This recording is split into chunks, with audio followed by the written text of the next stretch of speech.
Hoy vamos a hablar de un tema que es muy actual, que siempre es actual realmente, pero que tuvo un momento de mucha indignación. Recién recordaba, Fer, cuando contábamos la situación que se estaba dando en zona del Guairá, porque hemos visto muchas veces déficit en salud. Lo que nunca hemos visto es que se haya armado un show mediático en base a un servicio tan necesario como la terapia para niños. Claro, que se inauguren lugares de forma súper pomposa, con actos, con grandes discursos, pero que al fin y al cabo, tan solo días después de haber hecho ese tipo de actos, uno vaya y vea que la realidad no era tal cual se pintaba cuando había una autoridad en la zona. Y eso es lo que más duele, porque lastimosamente no es la primera vez, pero sí tenemos que decir que en esta ocasión eso pudo haber cambiado. El hecho de que funcione la terapia neonatal en el hospital en Villarrica pudo haber cambiado nada más y nada menos que el destino de una vida. O sea, se pudo haber salvado una vida que esperó primero más de 10 horas por una terapia y que recién después de todas esas horas de estar aguardando para saber en dónde iban a llevar a este bebé recién nacido, a Osman Eliel, el chiquito de Villarrica, después lo hayan derivado aquí a Asunción. Y la madre decía algo, Diego, que me parece fundamental. Si nosotros sabíamos que acá no íbamos a conseguir terapia en Villarrica, nosotros ya nos íbamos a preparar para ir directamente a Asunción. A tomar otra decisión. Sí. Además, habían comentado que estaban en conocimiento de lo inaugurado. Claro. O sea, les llegó la propaganda del gobierno y se encontraron que no había nada. Es gravísimo lo que pasó y queremos hablar de eso. Queremos saludar a nuestros invitados que nos acompañan, el doctor Jorge Rodas, presidente del Círculo Paraguayo de Médicos. Doctor, ¿cómo le va? Gracias por venir. Muchas gracias por la invitación y un gusto compartir esta mesa. Un gusto estar con el senador Iramay. Muchísimas gracias, y también nos acompaña el doctor Ignacio Iramay, senador. ¿Cómo le va? Buenas noches a toda la audiencia, a ustedes, también al colega, doctor Rodas. Y bueno, estamos aquí para conversar y analizar un poco este tema penoso. Y también mi solidaridad con la familia Mallorquín por este trágico suceso. A este nivel, ¿verdad? De que se muestre una inauguración de una terapia y que en realidad esté vacía la sala. Bueno, como hoy explicaba el nuevo director, que me llamó mucho la atención, decían que estas cosas son frecuentes que pasen y no debe ser frecuente. Esta es una negligencia institucional y gubernamental, ¿verdad? Acá hay dos cuestiones que son principales. Primero, la negligencia desde el punto de vista gubernamental, donde se inaugura antes de habilitar un servicio de neonatología para poner una placa. Ustedes habrán visto la placa que tiene la sala, donde dice Unidad Neonatal de Cuidados Intensivos. ¿Cómo pueden ser que se inaugure primero y no se habilite? Cuando que tiene que ser al revés. Claro. Primero habría que habilitar y después de 3 meses tendrían que ir a inaugurar para ver si todo está funcionando bien. Ese tendría que ser el procedimiento correcto. Pero acá se preocupan primero de la placa de la inauguración, se desviste, ¿verdad?, un santo para vestir a otro, y entonces estas cosas se van a seguir repitiendo en la medida que la ciudadanía no reaccione frente a todo esto, ¿verdad? Porque nuestro sistema de salud es bastante precario, ¿verdad?, por el monto del presupuesto que se dedica a la salud, $250 per cápita anual, ¿verdad? Presupuesto de los recursos del Tesoro. Y hay una recomendación, así como hay, por ejemplo, en educación, hay una recomendación. La recomendación es que el presupuesto nacional sea del 6%, el gasto tiene que llegar al 9%, ¿verdad?, incluyendo a todo lo que sea privado y a una institución de previsión social. Ese sería el gasto total. Los países que en este momento están gastando en nuestra región nomás, el presupuesto estaba diciendo que era de $250. En la región alcanza los $1.000. Entonces hay un déficit per cápita. Estamos hablando per cápita. Y eso hay que ir internalizando, porque si no, nunca vamos a salir de este problema. Y se hace mucho marketing político con este tipo de cosas, ¿verdad? Y realmente no se invierte en lo que se tiene que invertir. Entonces, no quiero monopolizar. No, pero interesante. Nos acompaña también la doctora Rosana González. Ella es secretaria del Sindicato Nacional de Médicos, SINAMED. ¿Cómo le va, doctora? Gracias por venir. Buenas tardes a los doctores que están acá conmigo. Muy bien representado el gremio médico, como veo. Y nosotros también estamos muy preocupados con esta situación. Lo venimos denunciando hace años, yo creo que hace 10 años. Y lo peor de todo esto es que ya se normatizó la inauguración de hospitales y de servicios sin que funcionen. Es como que, como dijo el doctor, todos están preocupados en que la placa lleve sus nombres y no están preocupados de que estén funcionantes. Nosotros tenemos que llegar a la respuesta de qué sucedió acá. Desde el Sindicato Nacional de Médicos nosotros estamos seguros que 3 personas manejan esta información. Aquí está la ministra de Salud, la doctora María Teresa Barán, el gobernador de Guairá y el director regional, porque la invitación es cursada por el director regional. Los médicos que estaban en Villarrica se pusieron en contacto con el sindicato y ellos prácticamente se enteraron de la inauguración 5 días antes de que se iba a realizar en esa fecha. Obviamente se estaban haciendo las reparaciones, pero 5 días antes se enteran de la inauguración y 10 días antes en los grupos de WhatsApp que tenemos nosotros, ellos estaban pidiendo médicos, estaban pidiendo 21 médicos, pediatras, neonatólogos para cubrir estas áreas. O sea, ¿cómo uno puede entender que vas a estar inaugurando un área tan sensible como es la terapia neonatal? Bebés, estamos hablando de niños, bebés recién nacidos de 0 a 30 días. ¿Y cómo vas a estar pidiendo? O sea, y si ningún profesional se hubiera presentado, entonces, ¿qué ellos hubieran hecho? O sea, ¿cómo hubieran inaugurado? Y la especialidad en esta área es muy importante, ¿verdad? Claro, acá yo que la población entienda, porque a veces todos creen que somos médicos. Sí. O sea, en todos realidad, atienden lo mismo. No es así. Sí. Está el médico general, que son 6 años de carrera. Posteriormente tenés que hacer una especialidad en pediatría que dura 3 años. Y posteriormente se hacen 2 o 3 años de neonatología. O sea, estamos hablando de 12 años de formación para ser neonatólogo. Estamos hablando de recién nacidos, muchas veces que no son, como dicen todos los pediatras, no son adultos pequeños, sino que tienen sus propias características y no se puede improvisar en estos casos. No le puedes poner a un médico general, no le puedes poner a un clínico, ni a un ginecobstetra recibiendo o haciéndole la atención a un recién nacido. Y bueno, estaban buscando médicos 10 días antes. 10 días antes. Entonces, uno se da cuenta que se estaba improvisando en esto y no entendemos por qué se apuraron tanto. O sea, nosotros tenemos varias teorías, obviamente, bueno, con todos los escándalos hoy en el país, y una excelente cortina humo, vamos a tirarle paño frío a todo esto y vamos a inaugurar para que la población esté feliz. Es una de nuestras teorías, ¿verdad? Y la otra posibilidad es que ya que el presidente se iba a ir hacia allá, iba a inaugurar lo Oviedo, ya estuvo lo inaugurando Pilar, bueno, vamos a hacer todas las inauguraciones una vez. Pero no puede ser así. Y más, yo les digo que ninguno de los hospitales que fueron o servicios que fueron inaugurados en esa semana estaban funcionantes. Ninguno.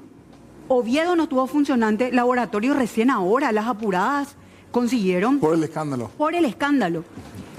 Pilar, hasta hoy no estuvo, hoy operaron por primera vez en el quirófano. Una semana posterior a la inauguración todavía no tenían oxígeno central. Estaban trasladando pacientes del hospital nuevo por una zona improvisada al quirófano viejo para que puedan ser operados.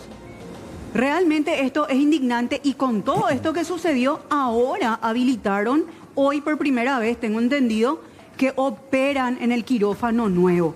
Entonces, ¿por qué tiene que pagar alguien? ¿Por qué tiene que morir alguien para que esto? Y se nota que sí se pudo haber hecho rápidamente. ¿Qué faltó en Villarrica? ¿Por qué no habilitaron? Porque faltaban unas conexiones que son como unas tubuladuras para que le puedan conectar al equipo, para que puedan funcionar, para que esto estén funcionantes. Aparte de lo que ellos ya habían dicho, que tenían que arreglar la puerta y otros detalles más. Pero no podés inaugurar, no podés vos decirle a tus médicos que esto va a funcionar si es que no tenés las condiciones. Aparte, hablaban de una capacitación que tenían que haberle hecho a los médicos. Hoy ya están trabajando también fantásticamente, todo funciona bajo presión en este país y bajo amenaza de que los cargos van a desaparecer. Prácticamente todos defienden sus puestos. Entonces, hoy está funcionando la terapia, pero también faltaba la capacitación del personal, porque si te llega un nuevo equipo, tenés que conocerle a ese equipo que vas a trabajar.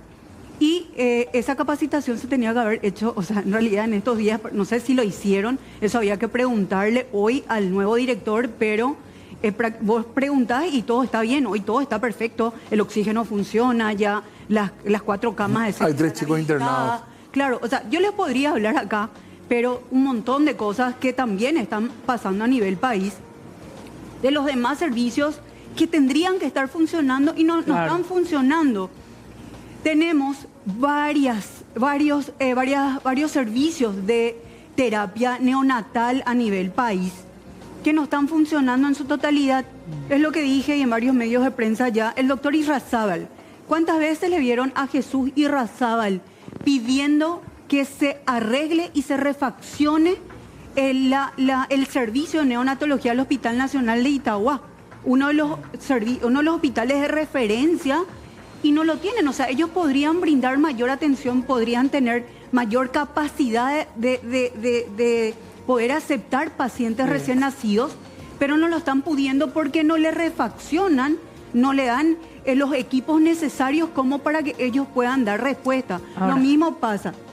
Cada cupé tiene 6 camas, 2 nomás funcionan. Barrio Obrero también tiene X cantidad de camas, creo que funciona solamente en un porcentaje.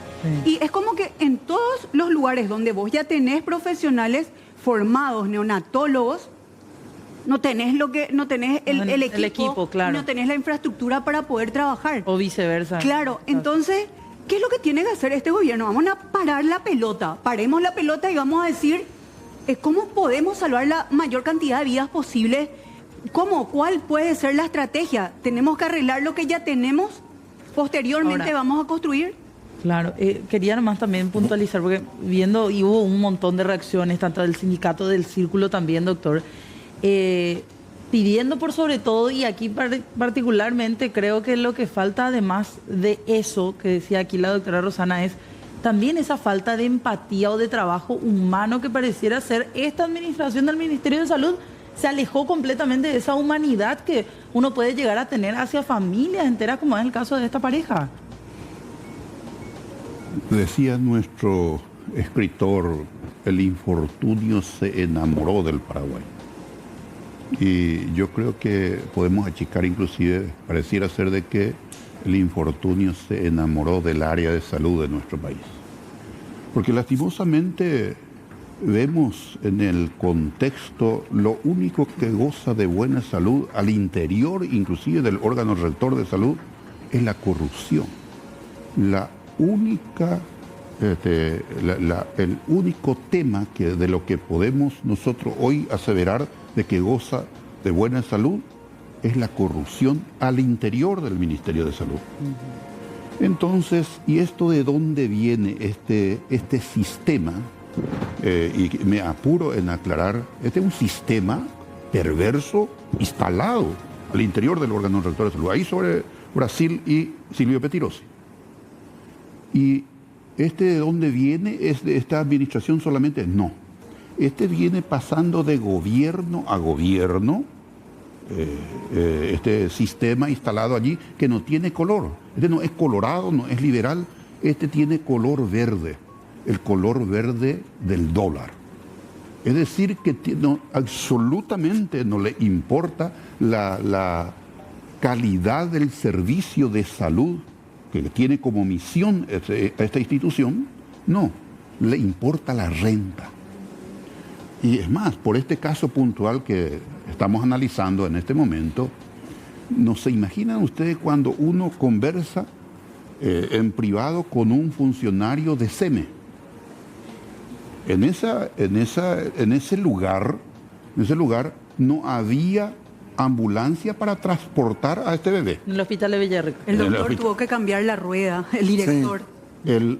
Se tuvo que traer de la gobernación, y ahí me va a corregir, en este caso, el doctor Iramay, el senador Iramay, en qué condiciones se tenía que trasladar, porque supuestamente en este, vamos a decir, en este lugar se acababa de inaugurar una terapia de neonatología. Sí. Y entonces se supone de que no estaba funcionando porque algunos equipos faltaban instalar, pero se supone de que se va a tener los recursos, los insumos para trasladar intubada a la paciente con ese diagnóstico que de ninguna manera cualquier médico generalista va a admitir trasladar en las condiciones, y va a explicar la terminología con la que fue trasladado, en una ambulancia, no una ambulancia de transporte de paciente crítico normal, porque según versiones que tenemos, no tenemos evidencia,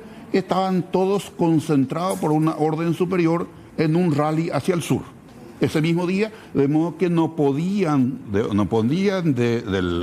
venir, llamar, porque Villarrica puede llamar para el transporte seguro de un bebé, pero donde yo quiero que la auditoría, quien haga, de lo que no tengo absolutamente ninguna confianza, quienes están llevando la auditoría en este momento, va a salir todo sobre rieles.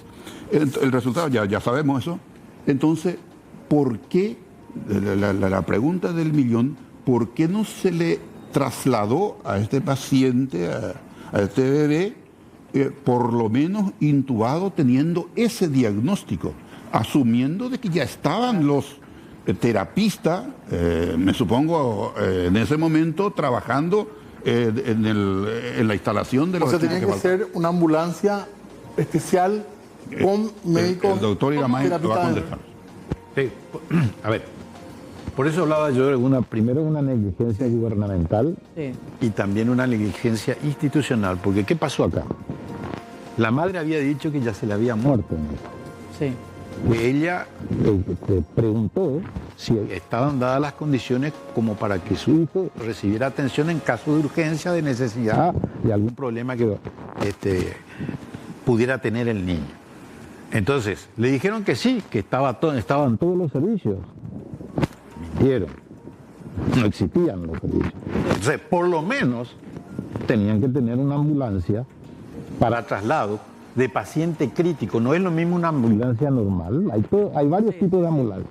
Pero la ambulancia para trasladar a un paciente crítico tiene sus características. Tiene que tener un médico en condiciones de intubar o de saber llevar un paciente intubado y de hacer todas las medicaciones de reanimación que requiere, porque se le puede morir en la ambulancia.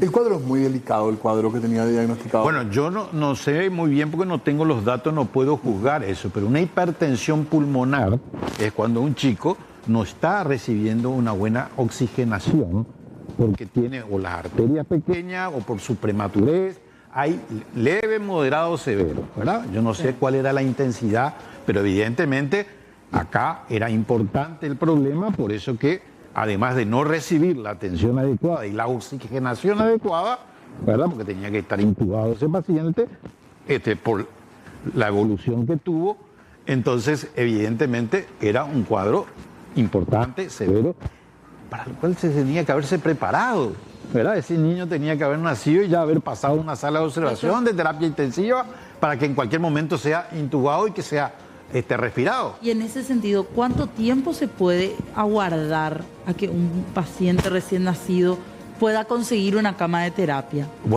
Bueno, no.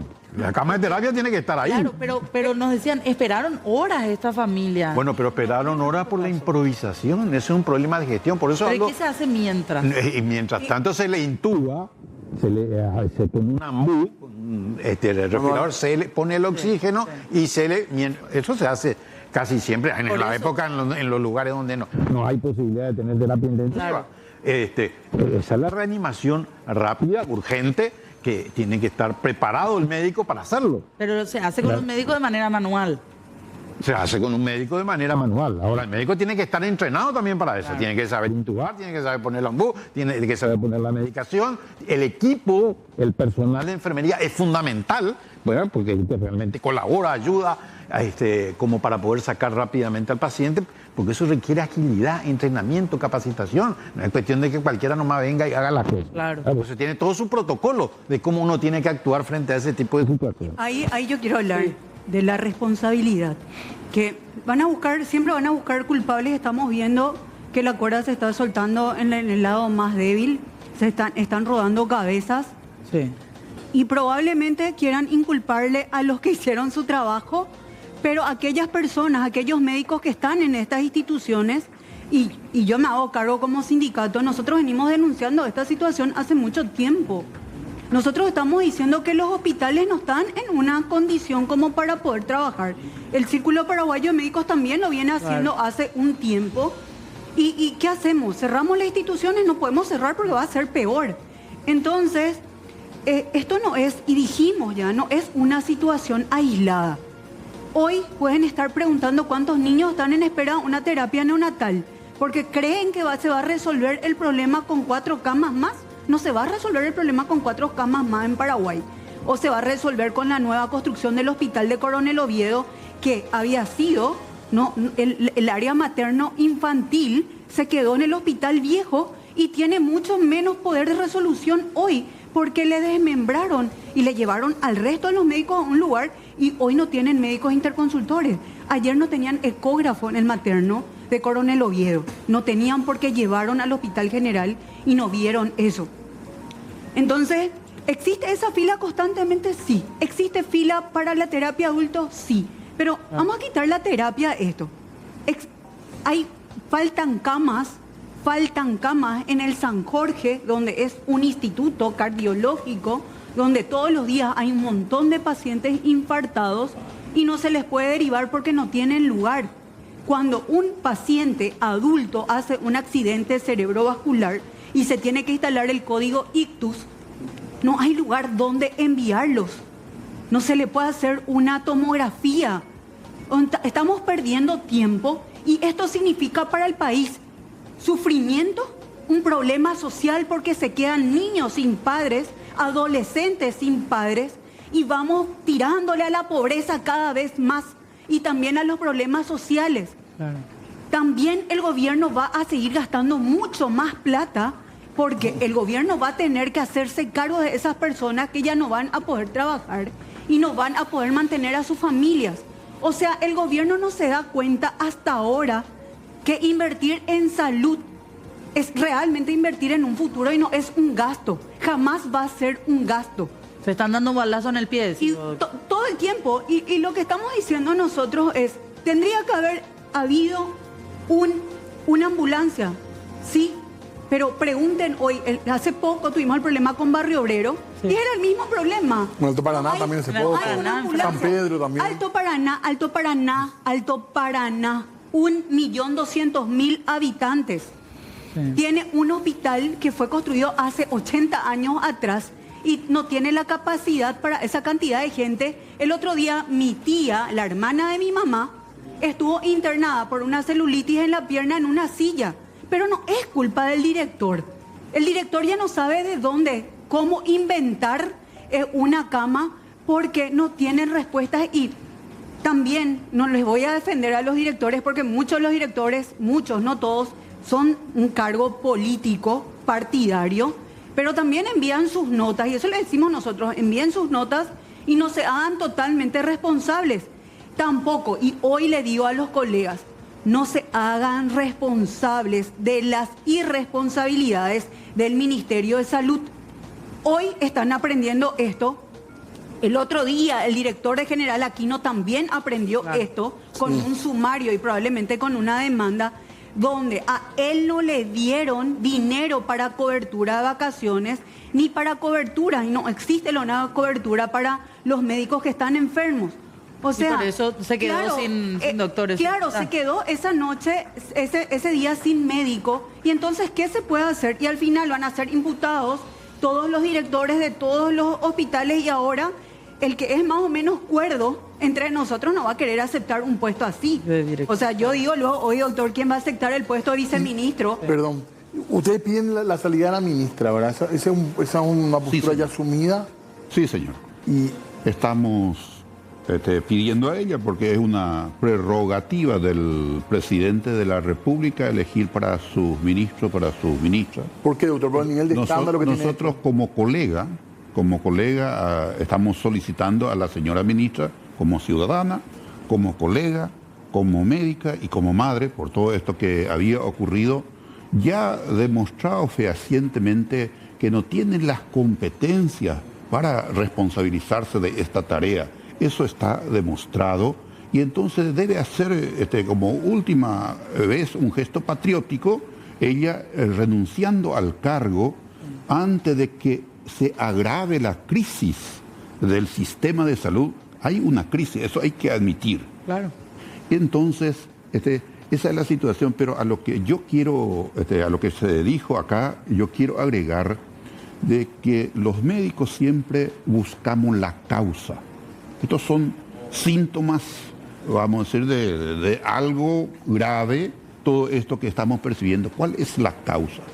Estábamos hablando de ambulancia. Hoy, antes de venir al programa, estaba hablando con un funcionario y me estaba comentando de que tienen 7 ambulancias. 7 ambulancias. Deben tener 30 y la mayoría de ellos... En el SEME. En el SEME. Para empezar. Y ni hablar, porque va a insumir varios programas de los que llegan allí y por el mecanismo que ingresan al lugar, y lógicamente qué se puede esperar si es que se incorpora como una especie de favor político, no sé qué cosa exactamente se llama todo esto. Lo cierto es de que es un aguantadero de gente que no tiene salario. Es decir, el amigo que no tiene un salario, se le busca un lugar, se le envía al SEME o se le comisiona al SEME. Y evidentemente que no tienen ninguna capacidad de respuesta para las necesidades actuales. Totalmente. Y es decir, hay corrupción también al interior del SEME, hay corrupción al interior de FONARES, un organismo de maletín. Alguna vez creo que ya le había explicado lo que es organismo maletín.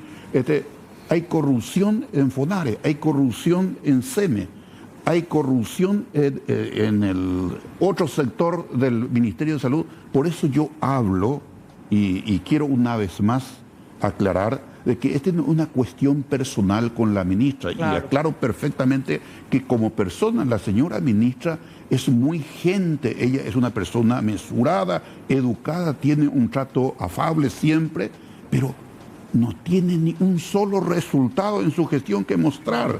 El país le pide en este momento que sea aparte del cargo, porque está agravando esta crisis que puede llegar a un colapso total. ¿Y quiénes van a ser los perjudicados finalmente? La gente más vulnerable, la gente de mi valle, esos que no tienen recursos, no como ustedes chuchones que tienen 2, 3, 4 seguros acá en la capital y no hay ningún problema. Les digo esto y va con ¿Entiende? Sí, totalmente. Pero acá también... Sí. Queremos hacer una breve pausa nada más, ¿sí? Y a la vuelta seguimos hablando un poquito más acerca de esta situación. Claro, si realmente, a ver si acompaña también la mirada del pedido de renuncia a la ministra, porque es uno de los temas que está en la agenda. En un ratito. Sí, señor, ya volvemos.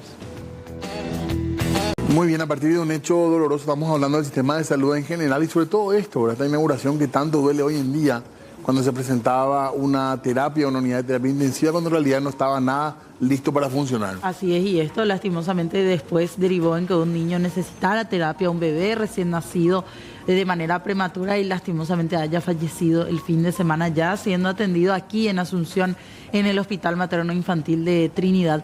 Doctora Rosana, ¿ustedes también tienen una postura similar a la del Círculo Paraguayo de Médicos pidiendo la cabeza de la ministra Barán? Suena muy duro el tema pedir la cabeza a alguien. En realidad nosotros queremos que ella dé la cara, tiene que dar la cara porque nadie en este gobierno está exponiendo lo que sucedió. Acá las 3 personas involucradas, el director regional, el gobernador, que ya estuvo diciendo cosas que no nos cierra, y también la ministra tienen que hablar. O sea, es muy fácil agarrar, quitarle al viceministro y quitarle al director de redes y servicios, y eso como que queda en el aire. Sí. Ella hace entender que esas personas fueron las que se equivocaron y por esa razón fueron desvinculadas. O sea, también esas personas quedan mal paradas y tendrían que dar también su versión de lo ocurrido. Si ella es responsable, incluso si el propio presidente de la República dio esta orden desde arriba, ella que tendría que haber dicho, le tendría que haber dicho al presidente, no estamos en condiciones. Y si el presidente Santiago Peña le hubiera dicho, igual queremos inaugurar porque ya tenemos que inaugurar, entonces ella, si fuera realmente una persona honorable tendría que decir, no lo voy a hacer y renuncio. Renuncio porque en esas condiciones no se pueden hacer. Es muy difícil creer que el gabinete ministerial, que la ministra no supiera que iban a inaugurar un lugar. Esto es muy grave, de que el gabinete no supiera, porque ellos tienen unos asesores, aparte tienen un departamento de protocolo que se van y supervisan todo antes de la inauguración. Y realmente es difícil creer que ella no lo supiera, pero en las dos situaciones también es complicada su situación, porque si lo hubieran escondido esto, y las personas que están muy cerca de ella, que es su viceministro y su director de redes y servicios, significa que ella no tiene el control dentro de su ministerio. Esto también es grave. Pero si ella sí sabía esta situación, ella tiene que renunciar. Realmente no existen otros ministros. Si se quiso para el show nomás. Digamos, para el show nomás. Pero también, como dije, esto es una práctica habitual. Y esta práctica no puede continuar en ninguna parte del país. Y esto tiene que servir de lección para que nadie nunca más inaugure absolutamente nada sin que esté en funcionamiento. Y peor, si lo van a desmantelar, no puede volver a ocurrir esto. Estábamos hablando también de que esto no es una situación aislada. Están inaugurando laboratorios en San Pedro, en Guayaibí, que el laboratorio no tiene hoy insumos y tampoco está funcionando. O sea, hacen el show de la inauguración, pero no funciona. Usted un segundito más para seguir en la línea de la renuncia o no. Doctor senador, ¿usted cree que tiene que irse la ministra? Bueno, primero yo tengo una función distinta a la gremial, es una función política. Mañana nosotros vamos a tener una reunión de la bancada opositora para tratar el tema, ver bien todos los elementos de juicio que podamos tener. Pero lo que sí que esto tenemos que tomar como un error inexcusable. En derecho médico, el error puede ser excusable o inexcusable. Es excusable cuando un médico está atendiendo en un lugar donde no tiene todos los elementos, pero hace lo imposible por salvar la vida. Claro. ¿Verdad? Entonces, no tengo los elementos, hice todo lo posible, tengo atenuantes. Acá esto fue un error inexcusable porque se dijo que había todo y no había nada. Sumado a eso nada más, ¿verdad? Doctor. Hoy hablábamos con el doctor Roberto Melgarejo de la Superintendencia de Salud. Él dice que a la superintendencia nadie les avisó de la habilitación de este hospital, de que iban a inaugurar el hospital. O sea, imagínense, no tenían la venia del superintendente de salud. Pero que está habilitado en este país. Por eso hay una violación de normas. Por ejemplo, al sector privado en los sanatorios y hospitales se le exige siempre todas las habilitaciones y todas las... En los hospitales públicos creo que la mayoría no están habilitados. No están habilitados. ¿Verdad? Entonces, es grave. Es gravísimo porque es todo un tema político, ¿verdad? Y hasta que no resolvamos eso en términos de institucionalizar, porque ¿qué es lo que pasa en este país habitualmente con las instituciones, en todas las instituciones del Estado? Los operadores políticos actúan como intermediarios entre la ciudadanía y el hospital o la escuela o lo que sea, para resolverle los problemas a la gente, para que la gente le tenga una deuda, le deba a ese operador y después le vote. Entonces, así no vamos a funcionar absolutamente. Acá hay que hacer una reforma del sector salud, ¿verdad? Nosotros ya habíamos hecho una propuesta hace 4 o 5 años de un modelo unificado, integrado de salud, ¿verdad? De tal forma, porque acá nuestro modelo es muy fragmentado. Este tipo de cosas van a seguir sucediendo en la medida que nosotros no tengamos una fuente de financiación única, universalización en la atención, es decir, cobertura total. El gasto en salud representa en el gasto de bolsillo el 40%. Es decir, este paciente que entra en terapia, a los 2 días se le acaban los insumos y tiene que empezar a pagar el paciente. Vende su auto, vende su casa, vende todo. Entonces, no tenemos un sistema realmente que cubra al paciente. Entonces, hay que pensar en esos términos. Hay propuestas al respecto, pero no la quieren estudiar porque políticamente no les sirve, no les conviene. Ellos necesitan al operador político porque este es un estado prebendario. Eso es lo grave, ¿verdad? Y si no entendemos esa causa, no entendemos nada. Vamos a seguir repitiendo los mismos errores que tenemos hasta ahora. Estamos de acuerdo con lo que dice el doctor, porque es lo que venimos denunciando hace muchísimo tiempo. Y hoy hay una pelea entre nuestros congresistas, muchos de ellos, que se están apurando y peleando para ver quién inaugura su hospital en su departamento. Por favor, es lo que dije, paremos la pelota y veamos cuál es lo que es la necesidad real de este país. No podemos estar construyendo un hospital en el Chaco, sí hace falta, hay que refaccionar, hay que mejorar las condiciones, pero no podemos construir un gran hospital mientras que Alto Paraná no tiene un gran hospital. Y aparte, le están dando nombres a los hospitales sin habilitaciones y le ponen gran hospital, hospital general, centro de salud, USF ampliada, pero muchas de ellas realmente no reúnen las condiciones para ser ni centro de salud. Es un puesto de salud, así en Bareteponá, y voy a decirle, es así. Y no, hoy el materno infantil que se queda en Coronel Oviedo se tiene que verificar y se tiene que ver si realmente cumple el requisito de ser un materno infantil. Si el Hospital General de Barrio Obrero, no tiene ni terapia intermedia, no tiene nefrología, no tiene neurología, tienen un consultorio con un médico. Eso no le puede dar la categoría jamás de un hospital general. Y entonces es como una pelea interna de quién es el que tiene. Las unidades de salud familiar, ustedes sabían que ahí están las ampliadas. Hoy en Limpio, ahí tienen 4 ecógrafos en las unidades de salud familiar, mientras que en Coronel Oviedo no están teniendo ecógrafos, en otros lugares faltan ecógrafos. ¿Qué están haciendo los ecógrafos donde nadie utiliza en las unidades de salud familiar? Esas cosas es lo que nosotros no entendemos. Aparte, están pensando en realizar partos en las unidades de salud familiar ampliadas solamente para decir, aquí lo estamos haciendo el parto, pero el parto ¿en qué condiciones? Claro. Siendo que yo, ginecostetra, sé que en un parto normal se puede complicar en segundos y donde vos tenés que salir corriendo al quirófano para poder operarle a la paciente y salvarle al bebé. No seamos irresponsables. Y nosotros como sindicato vamos a denunciar si ellos toman estas decisiones, pero deslocadas, desquiciadas, como para que un bebé tenga que nacer en una unidad de salud familiar teniendo a un hospital grande que es el de Limpio cerca. Esto no puede suceder. Y encima, ¿cómo les trasladás? Y ya hablábamos de la situación de las ambulancias también. Sí. Doctor, ¿usted quería decir algo? Sí. Mencionaba el doctor Iramay ese espíritu de todos, de trabajar corporativamente. Es decir, se escucha permanentemente trabajar porque no se unifica el Seguro Social con el Ministerio. Y yo les puedo asegurar de que el espíritu, por lo menos de esta administración que yo conozco, no es aquello. No es trabajar corporativamente. ¿Por qué motivo? Le voy a dar evidencia. Hay un Consejo Nacional de Salud que preside la ministra, donde convergen todas las instituciones del área de salud, que debe funcionar con una sesión por lo menos cada 2 meses. Ha llamado una sola vez, only one, una sola vez, desde que asumió el cargo.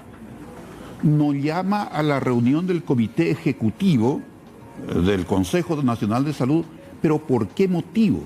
Vuelvo a la causa, porque nosotros somos miembros por ley, no es porque nos quieran tanto por allí, nos vamos y pispamos estos secretos maritales, entre comillas, estos secretos maritales que tienen al interior de la institución. ¿Qué complicación tuvieron con nuestra presencia en Fonares? Y termina en este momento en una denuncia en la Contraloría General de la República. ¿Qué complicación tuvieron en el Comité Ejecutivo? Le evidenciamos de que hicieron un nombramiento irregular del superintendente de salud. Hay un decreto irregular. Esa no es la manera de elegir un superintendente interino. Y le evidenciamos también cuando el propio interesado por la superintendencia adultera documento para sumar puntos en el concurso. Sí.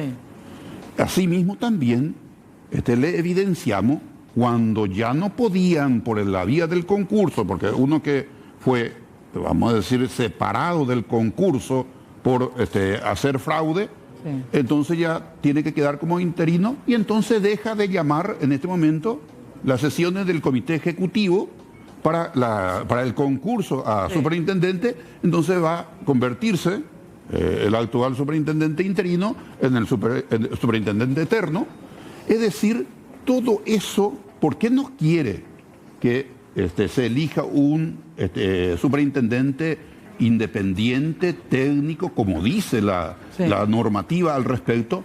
Porque le va a controlar. ¿Por qué ocurrió con este bebé, esta situación, esta tragedia? Sí. ¿Por qué ocurrió? Porque esto explicó muy bien el senador Iramay en ese sentido. El procedimiento, pero eso está en las normativas. Ya se falló ahí. Ya se tenía que habilitar primero, y para la gente que nos están viendo en este momento, habilitar significa de que un auditor, un técnico debe ir a chequear cuántas cámaras demanda ese ambiente, cuántos micrófonos, cuántas sillas, cuántos equipamiento debe tener. Y una vez que se complete ese circuito de control, se habilita y se pasa a la superintendencia para el registro y categorización. Sí. Y después de completar ese circuito documentado, y además, preguntemos al doctor Iramay en la privada cómo es. Al llegar en el lugar ya tenés ahí la habilitación, que está habilitado y cuándo se tiene que volver a evaluar si se mantiene en el mismo nivel. Vale decir, ahí recién tendría que ir a estirar la cinta y con esto completo. Funcionar. Dentro de eso, y para dejar algún margen de duda, posiblemente la ministra no se ajustó a la verdad en su informe al presidente de la República. Es decir, esto dejó una duda. Claro. Posiblemente no se ajustó a la verdad, informándole de que ya estaba en condiciones de inaugurar. Cuando no era así, claro. Que cuando no era así. Sí. No puede una ministra desconocer eso, porque estos pobres destituidos, estos son cumpleórdenes. Claro. Estos no van a tomar decisiones. Los famosos fusibles. Son los fusibles. Gracias, doctor también, senador. Lastimosamente nomás nos quedamos sin tiempo, pero vamos a volver a invitarlo seguramente porque tenemos demasiado. No va a haber una sola vez, claro. Existen muchos errores, muchas irregularidades. En una semana, el sábado, rinden los médicos, 1.900 médicos que quieren ser especialistas. Con AREN solamente 600 lugares para especialistas, 100 para subespecialidad, en un país que necesita mucho más especialistas, donde el gobierno se tenía que encargar de que si no tenemos la capacidad de formación, mandar jóvenes al exterior para que el país pueda realmente sentir que estamos aquí protegidos. Muchas cosas no se hacen. El examen me preocupa muchísimo porque se había emitido un comunicado de parte del Instituto Nacional de Salud donde se iba a realizar la confección del examen por más o menos 150 médicos, doctora, que en realidad eran mucho más, y la transparencia, esto también está en juego, y eso significa la formación de médicos especialistas, que es el ABC del sistema de salud. Eso también quería decir que nos preocupa mucho. Claro, vamos a estar siguiendo y seguramente lo vamos a volver a invitar para hablar de ese tema. Doctor, muchísimas gracias. Doctor Iramay también. Gracias a ustedes.